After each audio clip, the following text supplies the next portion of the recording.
Yes people, good morning, good afternoon, good evening. कैसे सब लोग? होप सो आप सब लोग बहुत बढ़िया रहोगे और मैं बता दूं मैं भी बहुत अच्छा हूं। सो हम लोग रिवीजन लेक्चर डाल रहे थे इंटरमीडिएट के लिए, और इंटरमीडिएट आईपीसीसी वालों के लिए ऑलरेडी मैं 2 रिवीजन लेक्चर डाल चुका हूं।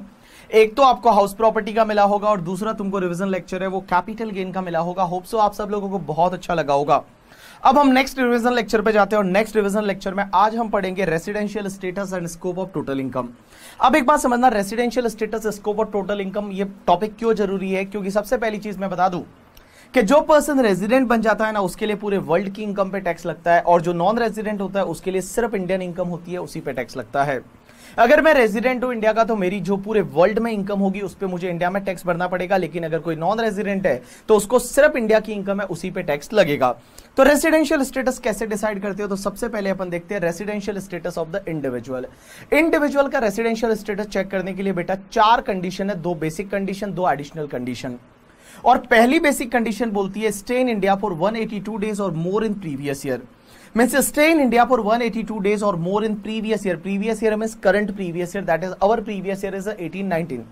तो इस साल में अगर 182 डेज या उससे ज्यादा कोई पर्सन इंडिया में स्टे किया है तो वो पहली बेसिक कंडीशन सेटिस्फाइड कर जाएगा। और उसके बाद दूसरी बेसिक कंडीशन होती है that is stay in India for the 60 days or more in current previous year and 365 days or more in the last 4 previous year. तो देखो बेटा, 2 बेसिक कंडीशन हुई। पहली बेसिक कंडीशन क्या है? Stay in India for the 182 days or more in previous year, और stay in India for 60 days or more in previous year and 365 days or more in last 4 previous year. इन दोनों basic condition में से अगर एक भी basic condition satisfied हो जाती है तो पर्सन बन जाएगा रेजिडेंट, और अगर एक भी बेसिक कंडीशन सेटिस्फाइड नहीं हुई तो पर्सन बन जाएगा नॉन रेजिडेंट। इन दोनों बेसिक में से अगर एक भी बेसिक कंडीशन सेटिस्फाइड होगी तो पर्सन बन जाएगा रेजिडेंट, अदरवाइज क्या बन जाएगा? Non resident. अगर नॉन रेजिडेंट बन गया तो आपको आगे कुछ चेक करने की जरूरत नहीं। गोज टू बाय ऑयल, मैं बोलता था तेल लेने गया। लेकिन अगर रेजिडेंट बन जाता है तो you have to check that क्या वो रेजिडेंट एंड ऑर्डिनरीली रेजिडेंट है या फिर resident but not ordinarily resident है। अब एक चीज समझना, अगर वो दोनों एडिशनल कंडीशन सेटिस्फाइड करता है, दोनों एडिशनल कंडीशन कौन कौन सी है? पहली additional condition that is resident in India for 2 previous year or more in last 10 previous year, मतलब लास्ट के 10 प्रीवियस ईयर में एटलीस्ट 2 प्रीवियस ईयर या उससे ज्यादा वो रेजिडेंट रहा हो, and stay in India for 730 days or more in last 7 previous year. ये अगर दोनों एडिशनल कंडीशन पर्सन सेटिस्फाइड कर देता है along with the at least 1 basic condition, then that person will be treated as the R and O R, otherwise उसको क्या बना देंगे? R but N O R. अब एक और चीज समझना बेटा, 3 केस ऐसे होते हैं जिसमें ये सेकंड बेसिक कंडीशन देखने की जरूरत नहीं है। ये जो सेकंड बेसिक कंडीशन है ना आपकी, that is stay in India for 60 days or more in previous year and 365 days or more in last 4 previous year, ये सेकंड बेसिक कंडीशन देखने की जरूरत नहीं है। कितने केस में? 3 केस में। मतलब सेकंड बेसिक कंडीशन पे आप हाथ रख लो, कितने केस में? 3 केस में। कौन कौन से केस? सबसे पहला, अगर इंडियन सिटीजन है, leave India during the previous year, मतलब इंडियन सिटीजन इंडिया छोड़ के जा रहा है, leave India during the previous year for an employment और बिजनेस और प्रोफेशन आउटसाइड इंडिया। मतलब कोई इंडियन सिटीजन है जो इंडिया इस साल छोड़ के जा रहा है, किसके लिए? बाहर, एम्प्लॉयमेंट के लिए, बिजनेस के लिए, प्रोफेशन के लिए। दूसरा पॉइंट, अगर इंडियन सिटीजन है जो इस साल इंडिया छोड़ के जा रहा है, leave India during the previous year as a crew member of the Indian ship, अगर इंडियन शिप का वो एज अ क्रू मेंबर है और वो इंडिया छोड़ के जा रहा है तो उस केस में। और तीसरा पॉइंट, अगर इंडियन सिटीजन है या फिर person of Indian origin. Person of Indian origin मतलब जिसके पेरेंट्स और ग्रैंड पेरेंट्स का जन्म है वो undivided India means India Pakistan Bangladesh 1947 से पहले अगर वहां पे हुआ था जन्म, तो उसको अपन बोलेंगे पर्सन ऑफ इंडियन ओरिजिन। तो इंडियन सिटीजन और person of Indian origin comes in India, अगर वो इंडिया में आते हैं during the previous year for an visit, तो उसके लिए सेकंड बेसिक कंडीशन देखने की जरूरत नहीं है। अगर फर्स्ट सेटिस्फाइड हुई तो रेजिडेंट, अदरवाइज सीधा non resident. Second basic condition आपको देखने की भी जरूरत नहीं है। तो देखो बेटा, मैंने क्या बोला, 3 केसेस ऐसे हैं जिसमें ये सेकंड बेसिक कंडीशन है ना, जो ये सेकंड बेसिक कंडीशन, इसको नहीं देखना है। कितने केसेस में? 3 केसेस में। पहला, Indian citizen leave India during the previous year for an employment outside India. Indian citizen leave India during the previous year as a crew member of the Indian ship. Or Indian citizen or person of Indian origin comes in India during the previous year for an visit. तो उसके case में second basic condition है वो आपको देखने की जरूरत नहीं है। अब एक और चीज समझना, यहाँ पे जब आप number of days stay in India निकालते हो ना, उसमें ध्यान रखना जिस दिन वो इंडिया में आया वो दिन भी इंडिया में माना जाएगा, और जिस दिन वो इंडिया से गया उस दिन भी इंडिया में माना जाएगा।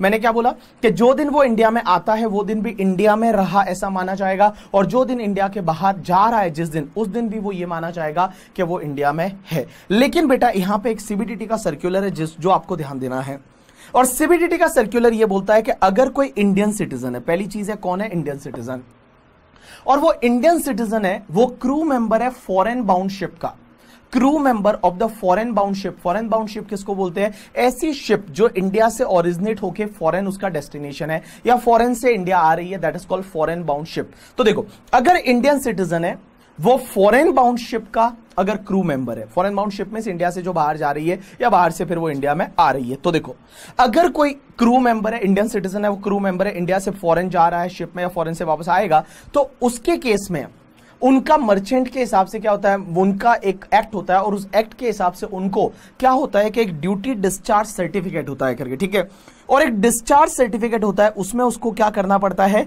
कि कंटिन्यूस डिस्चार्ज सर्टिफिकेट में उसको ज्वाइनिंग का डेट लिखना पड़ता है, और वापस जब वो शिप को छोड़ के आता है तो लीविंग जिस दिन साइन ऑफ करता है वो डेट लिखना होता है। ध्यान रखना अगर आपको इंडियन सिटीजन दिख जाता है और वो अगर फॉरेन बाउंड शिप का अगर क्रू मेंबर है, तो उसके केस में जिस दिन उसने शिप को ज्वाइन किया, जिस दिन उसने शिप को ज्वाइन किया और जिस दिन वो वापस से उस शिप को साइन ऑफ करता है, और वो जो दोनों डेट है वो दोनों डेट एज वेल एज उसके बीच का जितना भी पीरियड है वो इंडिया के बाहर स्टे माना जाएगा। ध्यान रखना वो दोनों डेट भी, मतलब जिस दिन ज्वाइन करता है और जिस दिन साइन ऑफ करता है, वो दोनों डेट एज वेल एज उसके बीच में जितना भी पीरियड है वो ये माना जाएगा कि इंडिया के बाहर उसका स्टे है। यू गॉट माई पॉइंट और नॉट? यस। अब एक बात समझना सर, एचयूएफ का रेसिडेंशियल स्टेटस कैसा निकाला जाएगा? तो मैं बता दूं एचयूएफ का रेसिडेंशियल स्टेटस निकालने के लिए आपको देखना पड़ेगा कि एचयूएफ के जो अफेयर्स है उसका कंट्रोल और मैनेजमेंट कहां पे है। अगर वो कंट्रोल एंड मैनेजमेंट पार्टली और फुल्ली इन इंडिया है, पार्टली और फुल्ली इन इंडिया है, तो वो एचयूएफ रेजिडेंट बन जाएगा। लेकिन वो कंट्रोल एंड मैनेजमेंट है वो होली आउटसाइड इंडिया है, तो एचयूएफ क्या बन जाएगा? Non resident. अब एक बात समझना, एचयूएफ नॉन रेजिडेंट बन गया तो आपको कुछ देखने की आगे जरूरत ही नहीं है, लेकिन एचयूएफ अगर रेजिडेंट बन गया तो आपको देखना पड़ेगा कि वो आर एंड ओ आर है या फिर R but N O R है।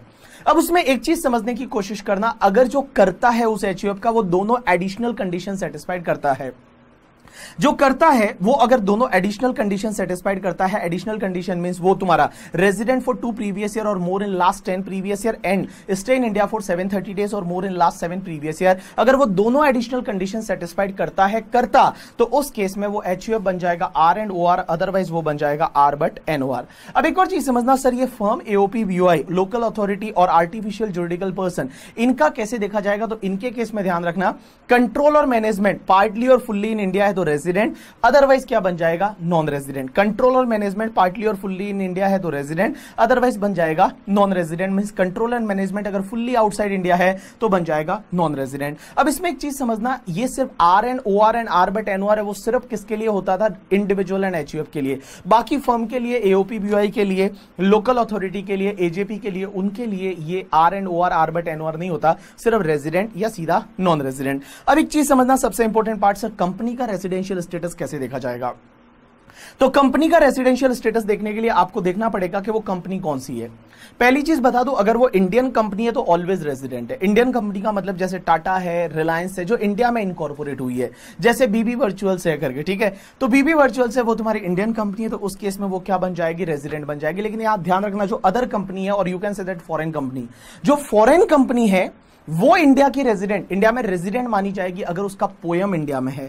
पोयम का मतलब होता है place of effective management and control. Place of effective management and control का मतलब होता है ऐसे प्लेस जहां से बिजनेस के क्रूशियल डिसीजन लिए जाते हैं, ऐसा प्लेस जहां से बिजनेस के जो क्रूशियल डिसीजन है वो लिए जाते हैं, उसको अपन पोयम बोलेंगे। तो अगर पोयम इंडिया में है तो फॉरेन कंपनी भी इंडिया की क्या बन जाएगी? रेजिडेंट। तो देखो, Indian company is always resident, foreign company will be treated as resident in India if POEM is located in India. You got my point और नॉट? यस।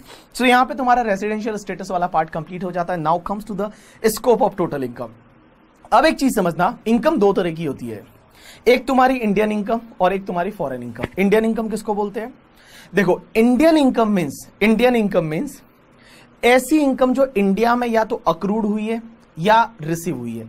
अक्रूड हुई है या रिसीव हुई है, that is called Indian income. Accrued का मतलब क्या होता है? जनरेट। अगर जनरेट इंडिया में हुई है तो उसको अपन इंडियन इनकम बोलेंगे, या फिर रिसीव्ड इंडिया में हुई है तो that is called your Indian income. जैसे आई कैन टेक एग्जांपल, एक बात बताओ, मैं आपको पढ़ा रहा हूं इंडिया में, तो मेरी इनकम जनरेट कहां हो रही है, अक्रूड कहां हो रही है, इंडिया में, और मुझे मान लो पैसा मिला वो भी इंडिया में रिसीव हुआ, तो देखो अक्रूड इन इंडिया और received in India will be treated as your Indian income. और अगर अक्रूड भी बाहर हो रही है, रिसीव भी बाहर हो रही है, तो वो तुम्हारी क्या बन जाएगी, फॉरेन इनकम। तो देखो मैंने क्या बोला, अगर accrued in India, accrued in India, received in India, वो तुम्हारी इंडियन इनकम, अक्रूड रिसीव दोनों इंडिया के बाहर हो रही है, वो तुम्हारी हो जाएगी फॉरेन इनकम। अब एक और चीज समझना, एक और कंसेप्ट आता है accrued, deem to be accrued और अराइज इन इंडिया। ये क्या होता है थोड़ी देर बाद मैं आपको बता दूंगा।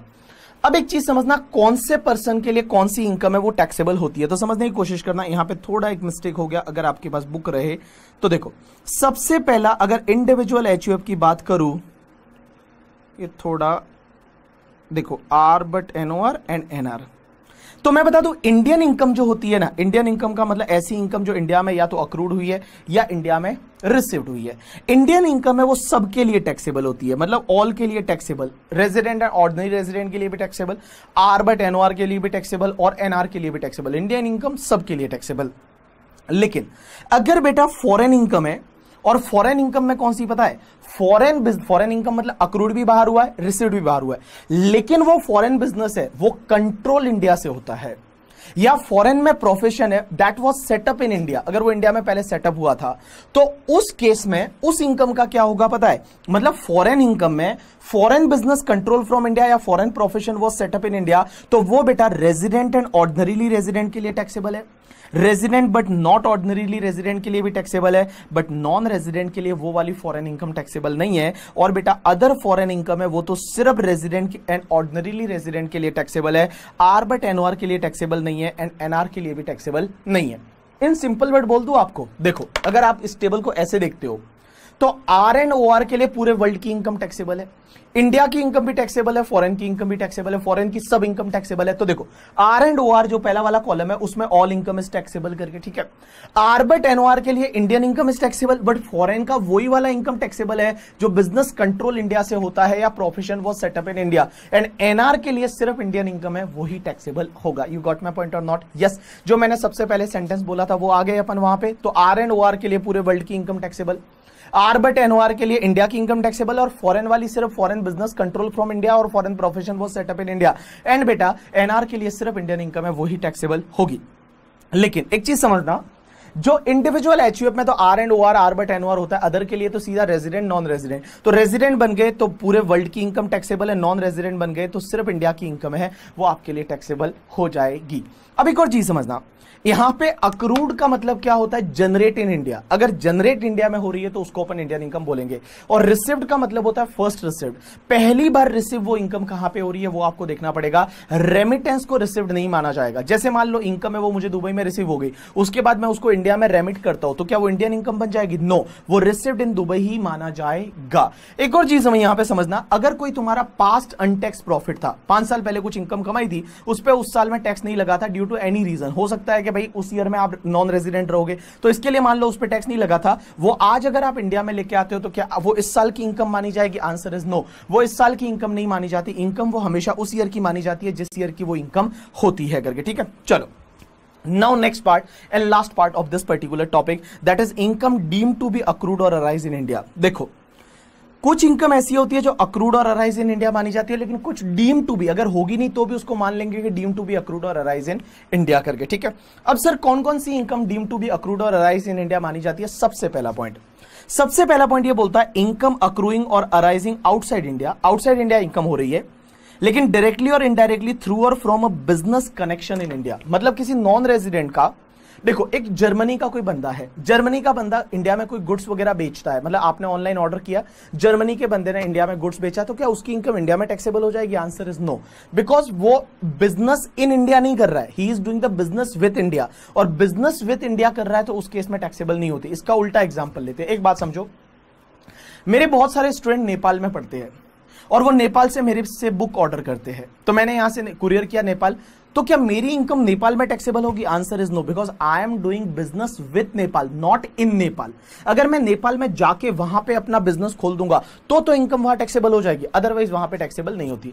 तो अब एक बात समझना, कोई नॉन रेजिडेंट है, उसको अगर इंडिया में कोई गुड्स वगैरह बेचने से इनकम होती है तो क्या वो टैक्सेबल होगी? आंसर इज नो, वो बिजनेस की इनकम इंडिया में टैक्सेबल नहीं होगी। अगर उसका इंडिया में ऑफिस है और इंडिया में आके बिजनेस कर रहा है तो इंडिया में टैक्सेबल हो जाएगी। अब एक चीज समझना, लॉ मेकर्स बोलते हैं कि नॉन रेजिडेंट का अगर इंडिया में बिजनेस कनेक्शन बन गया तो फिर उसके लिए वो इंडिया के से इनकम है वो डीम टू बी अक्रूड और अराइज इन इंडिया मानी जाएगी।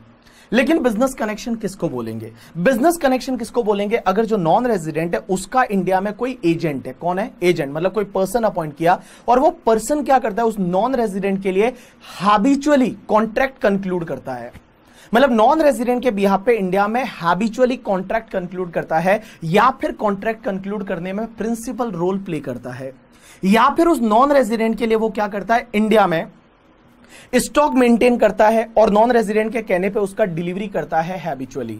या फिर नॉन रेजिडेंट के लिए इंडिया में वो एजेंट है, वो क्या करता है पता है, ऑर्डर सिक्योर करता है मेनली और होनली फॉर दैट नॉन रेजिडेंट। तो उस केस में वो बिजनेस कनेक्शन बन जाएगा। तो देखो नॉन रेजिडेंट का इंडिया में बिजनेस कनेक्शन कब बनेगा? इंडिया में कोई एजेंट है वो उसके लिए क्या करता है, हैबिचुअली कॉन्ट्रैक्ट कंक्लूड करता है, या फिर प्रिंसिपल रोल प्ले करता है कॉन्ट्रैक्ट कंक्लूड करने में, या फिर उनके लिए क्या करता है, गुड्स को स्टोर करता है और उसके कहने पर डिलीवरी करता है, या फिर क्या करता है कि उसके लिए होली और मेनली उस पर्सन के लिए ऑर्डर सिक्योर करता है। तो उस केस में वो माना जाएगा कि यहां पे बिजनेस कनेक्शन बन गया और उस बिजनेस कनेक्शन से फिर नॉन रेजिडेंट को कुछ भी इनकम होगी तो उस पे इंडिया में टैक्स लग जाएगा, वो इंडियन इनकम मानी जाएगी।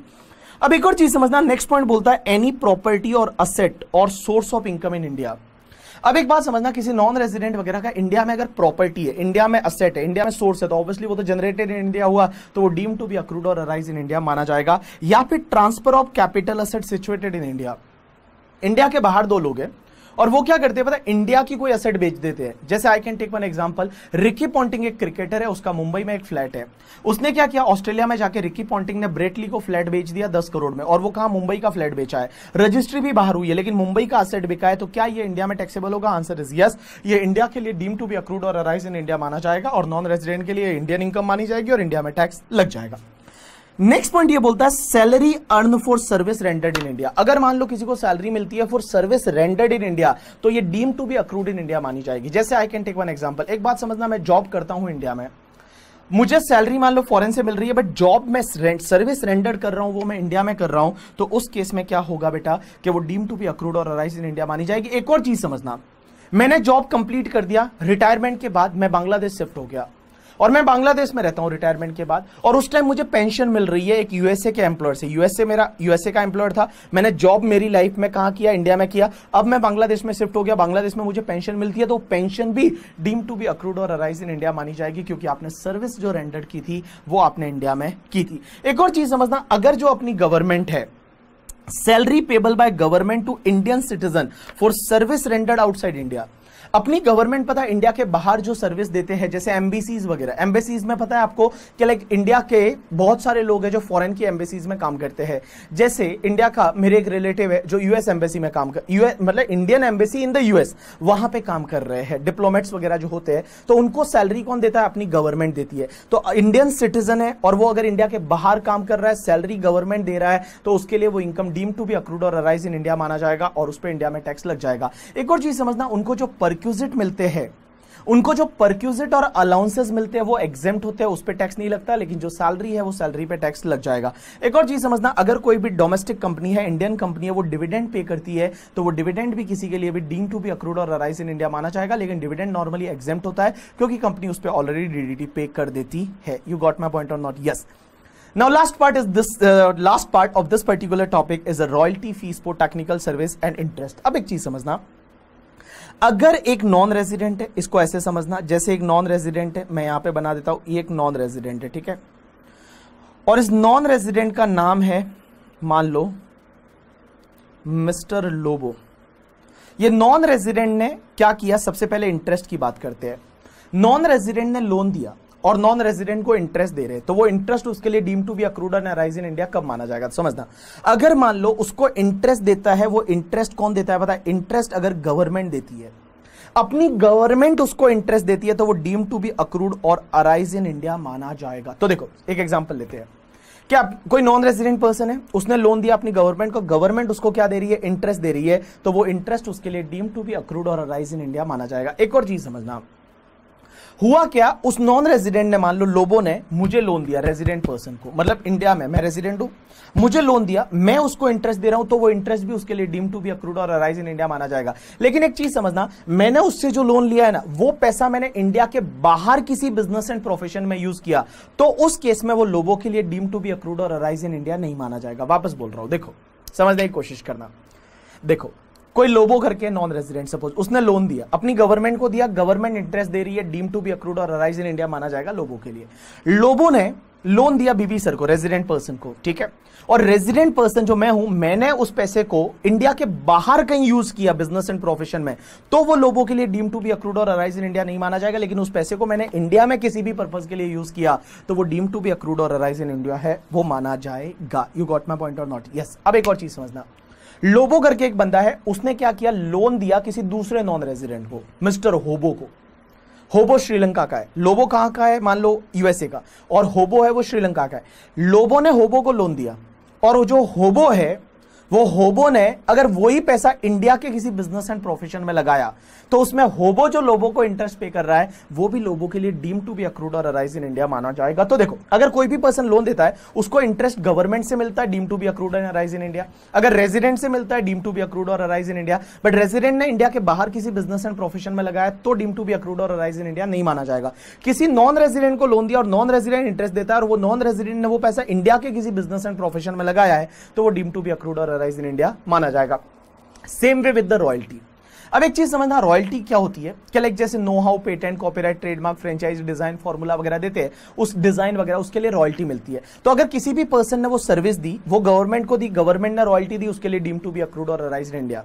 अगर वो रेजिडेंट पर्सन को दी, ठीक है, किसको दी, रेजिडेंट पर्सन को, और वो रेजिडेंट पर्सन जो है, वो क्या किसको दी, रेजिडेंट पर्सन को वो सर्विस दी, और रेजिडेंट पर्सन अगर कोई रॉयल्टी पे कर रहा है, तो वो भी डीम टू बी अक्रूड और अराइज इन इंडिया माना जाएगा नॉन रेजिडेंट के लिए। जैसे लोगों ने कुछ know how, patent, copyright, trademark, franchisee government को दिया, गवर्नमेंट रॉयल्टी दे रही है, डीम टू बी अक्रूड और अराइज इन इंडिया।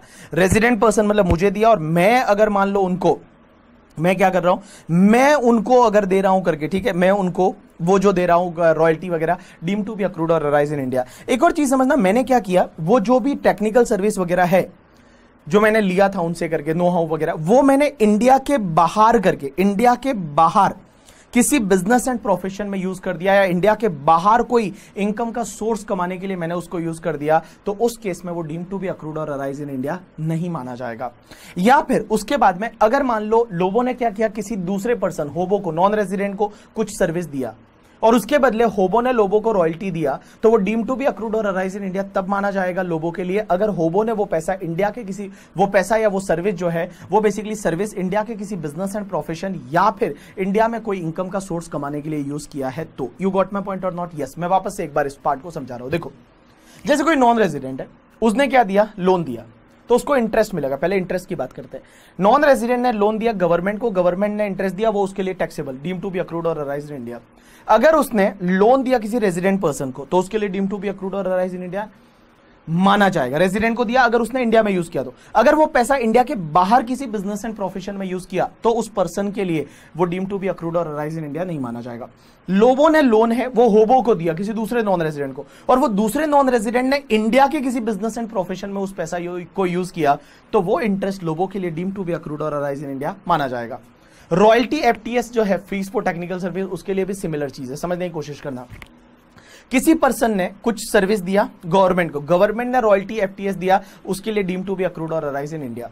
अगर उसने रेजिडेंट पर्सन को दिया, डीम टू बी अक्रूड और arise in India, but resident person ने वो वाला सर्विस इंडिया के बाहर किसी बिजनेस एंड प्रोफेशन में या बाहर कोई इनकम का सोर्स कमाने के लिए यूज किया, तो डीम टू बी अक्रूड और अराइज इन इंडिया नहीं माना जाएगा। अगर लोबो ने वो सर्विस है वो होबो को दिया, और होबो ने वो जो सर्विस है वो इंडिया के किसी बिजनेस एंड प्रोफेशन में या इंडिया में कोई सोर्स का इनकम कमाने के लिए यूज किया, तो उस केस में वो उसके लिए डीम टू बी अक्रूड और अराइज इन इंडिया माना जाएगा। This is the completion of your topic, that is the residential status and scope of total income. अच्छे से एक दो बार रिवाइज करो, उसके बाद जितने हो सकते हैं वो क्वेश्चन करो। थैंक्स अ लॉट पीपल, आज के लिए इतना बहुत